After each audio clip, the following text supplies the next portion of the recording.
क्या आपने कभी सोचा है सही तरीके से जीना क्या होता है? इस तेज रफ्तार दुनिया में जहां इच्छाएं अनंत है और तनाव बना रहता है, सच्ची संतुष्टि कैसे मिले? ईशा उपनिषद, जो भारत के सबसे गहरे ग्रंथों में से एक, हमें इसका एक शक्तिशाली उत्तर देता है। वो ये कहता है, 100 वर्षों तक जियो, कर्म में पूरी तरह संलग्न रहो, लेकिन बंधन मुक्त होकर। ये सिर्फ एक दर्शन नहीं है, आइए इस ज्ञान को समझते हैं। कुर्वन्नेभ्यः कर्माणि जिजीविषच्छतं समः एवं त्यज्यायि नन्यथोष्ठि न कर्म लिप्यते नरैः। इसका मतलब यह है कि हर व्यक्ति को 100 वर्षों तक कर्म करने की इच्छा करते हुए जीना चाहिए और इसके अलावा और कोई अन्य मार्ग भी नहीं है, और ऐसा व्यक्ति कर्म से नहीं बनता। क्या आप बिना कुछ किए जीवित रह सकते हैं? बिल्कुल नहीं। हर पल हमें कोई ना कोई कार्य करना ही पड़ेगा।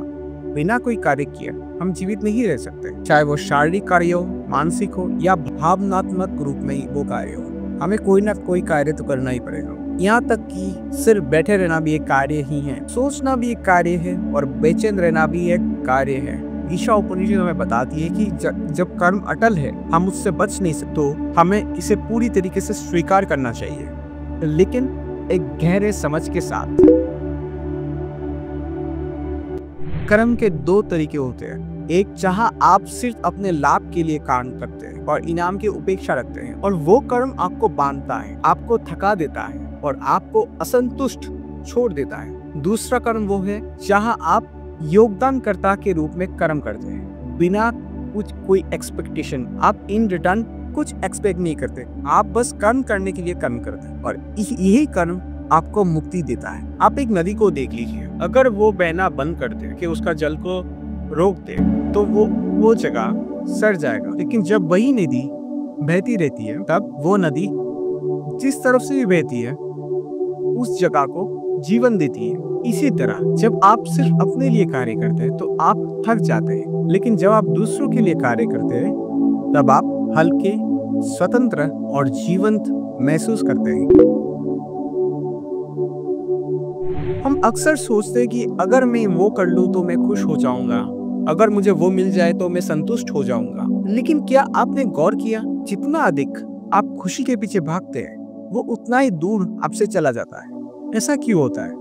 क्योंकि आपकी जो खुशी है वो किसी लक्ष्य से नहीं आता। आपकी खुशी का जो असली स्रोत है वो आपके अंदर है, और वो तभी आना शुरू होता है जब आप कोई कर्म अपने 100% दे करते हैं, बिना कोई अपेक्षा के, तभी आपको खुशी मिलती है। जिस तरह जबरदस्ती नींद नहीं आती, ठीक उसी तरह जब आप खुशी का विचार छोड़ देते और वो छोड़कर एक सार्थक कार्य में लग जाते हैं, तब खुशी अपने आप आ जाती है। हमारे भीतर ऊर्जा हमेशा प्रभावित होती रहती है, और यदि आप उस ऊर्जा को किसी उत्पादक चीज में नहीं लगाते तो ये चिंता, हताशा या बेचैनी में बदल जाता है। यही कारण है कि जो लोग की कोई अर्थपूर्ण कार्य में लगे होते हैं वो अधिक जीवंत महसूस करते हैं, क्योंकि उनकी ऊर्जा सही दिशा में लग रहा होता है। जैसे कि कोई प्रेशर कुकर से अगर कोई उसका जो प्रेशर नहीं निकलता, उसका भाप अगर नहीं निकलता, तो वो कुकर फट जाता है। लेकिन उसी भाप को जब सही तरीके से उपयोग किया जाता है, तब उसी भाप से भोजन को पकाया जा सकता है। सिर्फ यही नहीं, आपने देखा होगा भाप से कितना कुछ किया जा सकता है। इलेक्ट्रिसिटी प्रोड्यूस किया जा सकता है, ट्रेन चलाया जाता है, और न जाने कितना उपयोग किए जब उस भाप को एक सही तरीके से यूज किया जाता है। तो लेकिन अगर उसी भाप को अगर हम एक जगह में रोक के रख दें तो वो बस्ट हो सकता है और खतरनाक हो सकता है। उसी तरीके से हमारा जो एनर्जी है उसको सही डायरेक्शन में लगा के काम करना चाहिए। अगर हम वो नहीं करते तो वही एनर्जी हमें ही बर्बाद कर देता है। इसीलिए इस श्लोक में कहा गया कि अगर आपको 100 वर्ष तक जीना है तो आपको कंटिन्यूअसली काम करना पड़ेगा। अगर आप काम नहीं करेंगे तो जो आप एनर्जी आपके अंदर प्रोड्यूस हो रहा है वही एनर्जी आपको बर्बाद करेगा, और यही ज्यादातर लोगों की जीवन में हो रहा है। वो लोग खुद अपने जीवन को बर्बाद कर रहे हैं खुद की एनर्जी से। क्या आपने कभी बच्चों को देखा है वो हमेशा चीज़ों को लेने में मज़ा लेते हैं जब वो छोटे होते हैं, लेकिन वो जब वो थोड़ा बड़े होते हैं तो वो देने में मज़ा महसूस करते हैं। वो जब चीज़ों को देते हैं तब उनको ज़्यादा मज़ा आता है। ठीक वैसे ही आपके जीवन में भी जब आप लोगों को चीज़ देते हैं तब आपको ज़्यादा मज़ा आता है, और उसी चीज़ को अगर हम लेने से कंपेयर करें तो आप पाएंगे कि लेने से ज़्यादा देने में मज़ा है। और दे कौन सकता है? जिसके पास बहुत कुछ होता है वही तो देता है। और लेता कौन है? जो खुद भिखारी है ना।